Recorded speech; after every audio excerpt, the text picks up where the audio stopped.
सवाल ये कि एक बार फिर क्या अपराध पर भारी पड़ जाएगा जाति और धर्म का नारा। और जो राजनीतिक पार्टियां अपराध से मुक्ति का दावा करती हैं उनका खुद का रिकॉर्ड कितना अपराध मुक्त है।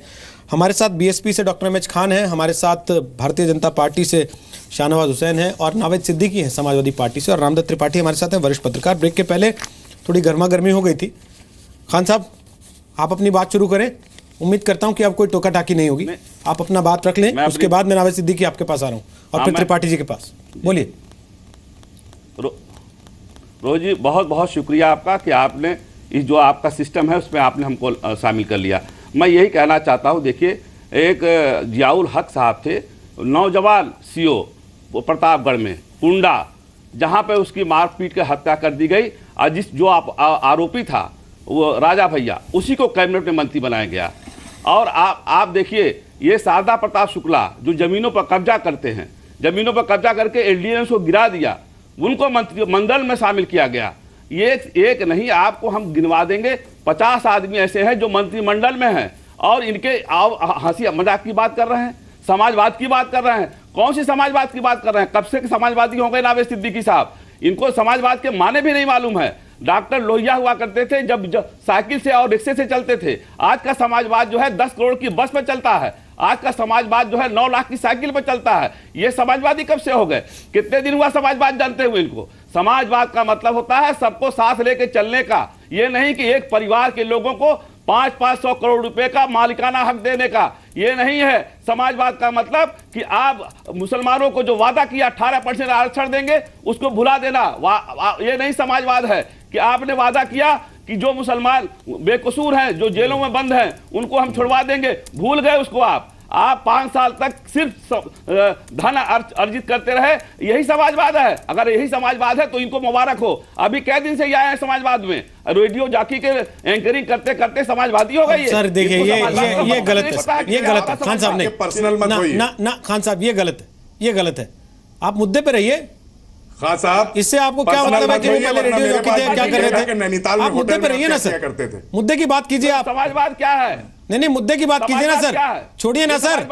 सर आप अपना बताइए ना, आप अपना बताइए। आप पहले दिन से मुख्तार अंसारी की पैरवी कर रहे हैं। नहीं, पहले दिन से आप मुख्तार अंसारी के लिए वकालत कर रहे हैं। सर अब सुन लीजिए मेरी बात, खान साहब ध्यान से सुन लीजिए। आपकी पार्टी ने जो पहले राउंड में 38% दागी उम्मीदवार उतारे हैं, तो आपकी पार्टी भी तो सर बाथरूम में रेनकोट पहन के नारी है फिर कि हम अपराध मुक्त यूपी देंगे। कैसे देंगे सर? तो कह रहा हूं, ये बाथरूम की बातें नहीं, मैं तो कह रहा हूं कि सारे लोगों ने, जो लोग जिनका मुकदमा है अभी उनका अपराध साबित नहीं हुआ है, अगर बहन जी मुख्यमंत्री बनती है तो किसी को एक तिनका भी नहीं हिलने दिया जाएगा। अच्छा, मैं तो साफ साफ कह रहा हूं। अच्छा, इनके मुख्यमंत्री रहते हुए क्या क्या हुआ है? विधायक बन गए तो अपराध छोड़ देंगे? नहीं तो अपनी इंडस्ट्री चलाते रहेंगे। हार गए तो अपराध छोड़ देंगे? नहीं छोड़ देंगे तो निकाल बाहर फिर कहेंगे कि देखो इनका रिकॉर्ड कितना खराब है। कर दिया इनके तरह आदमी आप ही के होंगे अपराध करने वाले, रिकॉर्ड इनका खराब होगा फिर। मुख्यमंत्री अखिलेश यादव दंगाई मुख्यमंत्री हैं। नावेद सिद्दीकी दीजिए जवाब। बिल्कुल सही कह रहे हैं आप। रोहित भाई, देखिए, सबसे पहले तो हम ये कहना चाहेंगे कि बहुत सम्मानित चैनल है, और मुझे खुशी हुई रोहित भाई कि आपने बीच में ये चीज बोला कि किसी के ऊपर पर्सनल टिप्पणी किसी के प्रोफेशन के ऊपर ना की जाए, ये मर्यादा में रहे। ये मैं आपका शुक्रगुजार हूं कि आपने कम से कम ये बात कही, मुझे अच्छा लगा। अब दूसरी चीज, खान साहब ने एक बात कही। खान साहब ने कहा कि जियाउल हक मर्डर जो कांड हुआ था प्रतापगढ़ में, उसमें इनके दोषी राजा भैया का इन्होंने जिक्र किया कि वो इनकी कैबिनेट में थे। तो मैं थोड़ी, हमसे सीनियर हैं, हमसे बुजुर्ग हैं, और मैं ये कहना चाहता हूं आपके चैनल के माध्यम से कि थोड़ी सी अपनी जरा सा जो आए तो आंकड़े या फिर अपना अध्ययन करके आए। राजा भैया जब प्रतापगढ़ में सीबीआई की जांच शुरू हुई और अखिलेश जी ने कहा कि ठीक है सीबीआई जांच चाहते हैं तो सीबीआई की जांच हो, उसके बाद राजा भैया से फौरन इस्तीफा लिया गया और इस्तीफा लेकर कैबिनेट मंत्रिमंडल से उनको हटाया गया। उसके बाद पूरी जांच उनके ऊपर चली। जांच में जब उनको क्लीन चिट मिली तब वो दोबारा आए मंत्रिमंडल में और फिर उन्होंने शपथ ली। और शारदा प्रताप शुक्ला की आप बात कर रहे हैं, उनके जितने भी उन्होंने कुछ इलीगल चीजें अगर बनवाई थी तो अखिलेश यादव जी ने उसके ऊपर लगातार अधिकारियों से कहकर उनको उसके ऊपर शिकंजा कसा और ये कहा कि कोई भी इंसान कानून से बढ़कर नहीं है। कौन है ऐसा उत्तर प्रदेश का मुख्यमंत्री, बता दीजिए। आप तो जूता उतार के या तो मस्जिद में जाते हैं या जूता उतार के आप बहन जी के घर में जाते हैं, दो जगह आप जाते हैं। आप बोलेंगे क्या? आप कह रहे हैं कि माफिया हमारे पास आएंगे तो हम माफी मांगी, इसलिए हमने अब रोहित जी बोलिए, किया क्या? रोहित जी बोलिए, अब ये रोहित जी बोलिए अब इनको आपने क्या, देखिए ये लोग ना इसी में उलझे रह जाएंगे। अरे मैं सड़कों पे आप चल रहे हो, आप लोग में वो बहन जी की देन है। ये है जो सड़कों पे चल रहे हो आप, ठीक है सर, आप सुनिए ना, शाहनवाज जी को भी सुन लीजिए, समय जा रहा है, प्लीज सुनिए ना सर, तीसरी पार्टी को भी सुनिए, तीसरी पार्टी को भी तो सुन लीजिए प्लीज।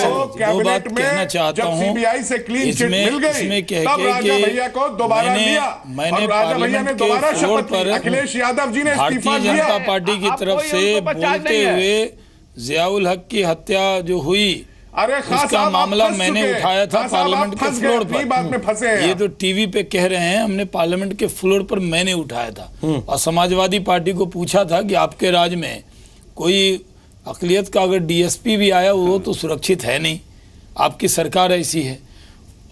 एक मथुरा में एसपी सुरक्षित नहीं, तो यही तो मैं आंकड़े दे रहा हूँ। मैंने जो कहा कि यही है कि आज कानून का राज होना चाहिए। दूसरा, खान साहब को ये याद हो कि बहन जी ने एक बार बयान दिया जो रिकॉर्ड पे है कि जो मुस्लिम समाज के लोग होते हैं वो अपराधी प्रवृत्ति के लोगों को ज़्यादा पसंद करते हैं। इससे बहुत बड़ी तादाद में उत्तर प्रदेश में और देश में उनके प्रति अक़लियतों की नाराज़गी हुई थी। आज वो खुलेआम कह रही हैं कि हम इतना टिकट हमने दिया। आपकी बड़ी हमदर्दी है तो कहते कि मैं खान साहब को ही मुख्यमंत्री बनाऊंगी, मैं नहीं बनूंगी। आप इस तरह का बयान दे रही हैं कि सीधे कह रही हैं इतने एमएलए का टिकट दिया। सांप्रदायिक आधार पर आप उत्तर प्रदेश को बांटना चाह रही हैं। देखिए ये चुनाव है, चुनाव में भारत क्या चुनाव आयोग ने कहा कि हर धर्म के नाम पर आरक्षण टिकट में देना चाहिए। जब नौकरी में आरक्षण नहीं है तो आप इस तरह की बातें क्यों कर रही हैं? एक बार बयान देती हैं कि आप मुस्लिम लोग अपराधी प्रवृत्ति के लोगों को पसंद करते हैं, दूसरी बार आप मुख्तार अंसारी को ज्वाइन कराती हैं, फिर खान साहब अभी कह रहे हैं कि नहीं उन्होंने वादा किया है। तो उसके वादे पे कौन जिएगा? उत्तर प्रदेश के लोग मुख्तार अंसारी के वादे पर आपको वोट देने वाले नहीं हैं। उत्तर प्रदेश में कानून का राज हो, जिस तरह कल्याण सिंह राजनाथ सिंह जी मुख्यमंत्री थे तो कानून का राज स्थापित किया था, हम स्थापित करके दिखाएंगे। सपा बसपा के जाल में कोई फंसने वाला नहीं है।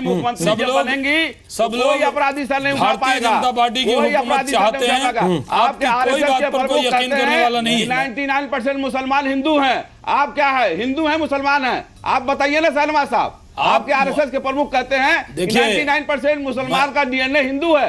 आप क्या है? आप हिंदू हैं मुसलमान हैं? देखिए आप ये संप्रदाय का बात नहीं कर रहे हैं क्या? का मुसलमान हो, अगर आप 22 कैरेट हैं ये सब मेरे से मुफ्ती नहीं है।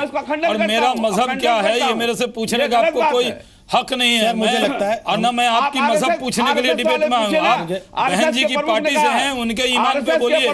मेरे ईमान पर या आपके ईमान पर चर्चा नहीं है। ये डिबेट इस बात पे नहीं है। बसपा कोई किसी को मुसलमान का या हिंदू का सर्टिफिकेट न बांटे। हम इस देश के अंदर जोड़ने की राजनीति करते हैं। बहुजन समाज पार्टी समाज चाहती है, सुनिए ना, हम बंटवारा होने नहीं देंगे आपके चाहने के बावजूद। खान साहब चिल्लाइए नहीं ना प्लीज। खान साहब चिल्लाइए नहीं। हम हिंदी हैं सर प्लीज। इकबाल ने कहा हिंदी हैं हम। हमने कहा वही मैंने कहा हमारा कहा ना, यही तो किसी को समझ में नहीं आ रहा। अरे हम हिंदुस्तान के रहने वाले हिंदी हैं। हमने ये कहा हिंदू साहब जिस दिन इस मुद्दे पे डिबेट करेंगे आपको खास तौर पे बुलाऊंगा। आप भी हिंदी खान साहब जिस दिन इस मुद्दे पे डिबेट करेंगे आपको खास तौर पे बुलवाऊंगा। फिलहाल तो आप जिस पार्टी में हैं उसमें धर्म पूछने से पहले पूछा जाता है कौन जात हो, तो इसलिए ऐसे सवाल का मौका ना दीजिए कि मुझे आपसे पूछना पड़े कौन जात हो।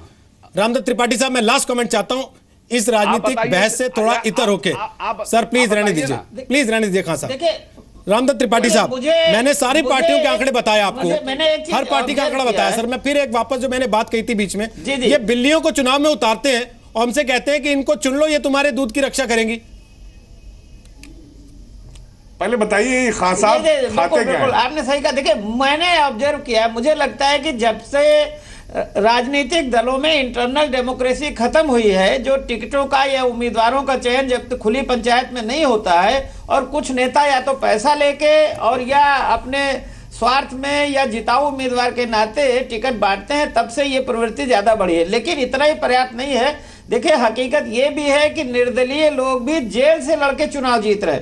तो मुझे लगता है हमारी जनता को भी जागरूक होना होगा। अगर जनता ऐसे लोगों को चुनाव में हराएगी तो मुझे लगता है कि राजनीतिक दल भी, शाहनवाज साहब भी और ये भी और वो भी, सभी लोग फिर ऐसे लोगों को खड़े करने से परहेज करेंगे। चलिए, बहुत बहुत शुक्रिया त्रिपाठी साहब, बहुत बहुत शुक्रिया नावेद सिद्दीकी, MH खान और शाहनवाज हुसैन आज इस कार्यक्रम का हिस्सा बनने के लिए। त्रिपाठी साहब की बात के बाद जनता के लिए केवल एक ही मैसेज है, मौका है, बदल डालें। आपका वोट आपकी ताकत है, अपनी इस ताकत का इस्तेमाल जरूर कीजिए। वोटिंग के दिन को छुट्टी का दिन मान के केवल घर मत बैठिए।